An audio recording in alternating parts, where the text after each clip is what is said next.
Hello friends, welcome to Premvati food. ચોમાસાની season હોય અને ગોટા ભજીયા યાદ ના આવે તેવું બને ખરું? નહીં ને? તો બસ આપણા માટે સ્પેશિયલ ડાકોરના ગોટાને ટક્કર મારે તેવા મેથીના ગોટાની રેસીપી લઈને પ્રેમવતી ફૂડ આવી ગયું છે. આજે આપણે બધી ટ્રિક્સ અને ટેકનિક સાથે કેવી રીતે પરફેક્ટ સોફ્ટ જાળીદાર મેથીના ગોટા કેવી રીતે બનશે તે શીખીશું. ઇન્ગ્રીડિયન્ટ્સમાં 250 ગ્રામ બેસન છે. તમે ચણાનો લોટ પણ લઈ શકો છો. મેથી અને પાલકને સરખે ભાગે લઈ અને ધોઈ ઝીણી સમારી લીધેલી છે અને 150 ગ્રામ બંને થઈને છે. 4 થી 5 તીખા લીલા મરચાં લીધેલા છે, તેને ઝીણા સમારી લીધેલા છે. 1 ટીસ્પૂન ટાટાનો સોડા લીધેલો છે અને 1 ટેબલસ્પૂન સિંધવ મીઠું લીધેલું છે. તમે સ્વાદ અનુસાર નોર્મલ નમક પણ લઈ શકો છો. હવે 250 ગ્રામ ચણાનો જે લોટ આપણે લીધેલો છે તેમાં અડધો ગ્લાસ જેવું પાણી એડ કરીને બેટર રેડી કરીશું. ગોટા હાથમાં લઈને પડે તેવી કન્સિસ્ટન્સી આપણે બેટરની રાખવાની છે. હવે તેમાં ઝીણી સમારેલી મેથી અને પાલક છે તેને એડ કરીશું.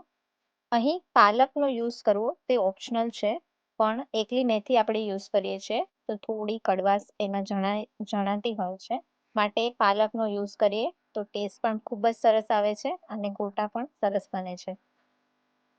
બેટરમાં જરૂરિયાત મુજબનું પાણી એડ કરી લઈશું. એક સાથે બધું પાણી એડ નથી કરવાનું, થોડું થોડું કરીને આપણે એડ કરીશું. તીખા મરચાંની જે પેસ્ટ રેડી કરી છે તેને એડ કરી લઈશું. 1 ટીસ્પૂન ટાટાનો સોડા એડ કરી અને પ્રોપરલી મિક્સ કરી લઈશું. સ્વાદ અનુસાર મીઠું એડ કરી દઈશું અને બધા જ ઇન્ગ્રીડિયન્ટ્સને પ્રોપર મિક્સ કરીશું. વિભિન્ન કન્સિસ્ટન્સીનું બેટર રેડી કરવાનું છે આપણે. બેટર વધારે જો ઢીલું હશે તો ગોટા પ્રોપરલી તેલમાં પડી નહીં શકે, અને જો વધારે ઘાટું બેટર રાખશો તો ગોટા ઉતરવામાં તો સરળતા રહેશે, પણ અંદર લોટનું પ્રમાણ વધારે લાગશે અને સોફ્ટ અને જાળીદાર ગોટા નહીં બને. મીડિયમ ગેસની ફ્લેમ ઉપર ગોટાને તળવાના છે. જો તેલ વધારે ઉકળતું હશે તો બહારથી ગોટા બળી જશે અને અંદરથી કાચા રહી જશે. અહીં તેલમાં જેવા આપણે ગોટા એડ કરીએ છીએ તરત જ ગોટા ઉપસીને ઉપર આવી જશે, અને જ્યાં સુધી ગોટા બહાર ન આવે અને ગોટામાંથી બેટર બહાર ન નીકળી જાય ત્યાં સુધી આપણે જારાનો યુઝ કરીશું નહીં. તેલમાં ગોટા ઉપસીને બહાર આવવા લાગ્યા છે. તમે અહીં વિડીયોમાં ક્લિયરલી જોઈ શકો છો કે ગોટાની અંદરનું જે બેટર છે તે બહાર આવે છે.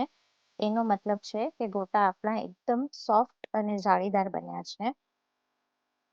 બેટર કમ્પ્લીટ બહાર નીકળી જાય અને ગોટા તળાવા લાગે પછી આપણે ચારાની મદદથી તેને ફેરવીશું. અહીં ગોટા આપણા કમ્પ્લીટલી તળાઈ ગયા છે. ગોટા આવા વ્હાઈટ જ રાખવાના છે. તો તમે જોઈ શકો છો ફ્રેન્ડ, એકદમ સોફ્ટ જાળીદાર તીખા ગરમા ગરમ ગોટા તૈયાર થઈ ગયા છે. ગરમા ગરમ ગોટા જોઈને આવી ગયું ને મોઢામાં પાણી? તો રાહ કોની જોવો છો? જલ્દીથી તમારે ઘેર ગોટા બનાવો અને કેવા બન્યા અને આજની રેસીપી તમને કેવી લાગી તે મને કમેન્ટ બોક્સમાં જરૂરથી જણાવજો. જો આપને અમારી આ રેસીપી પસંદ આવી હોય તો તમારા ફ્રેન્ડ્સ અને ફેમિલીમાં શેર કરજો અને રેસીપીને લાઈક કરજો. આવી અવનવી રેસીપી માટે પ્રેમવતી ફૂડને સબસ્ક્રાઇબ કરી બેલ આઇકન પ્રેસ કરવાનું ભૂલશો નહીં. જય સ્વામિનારાયણ.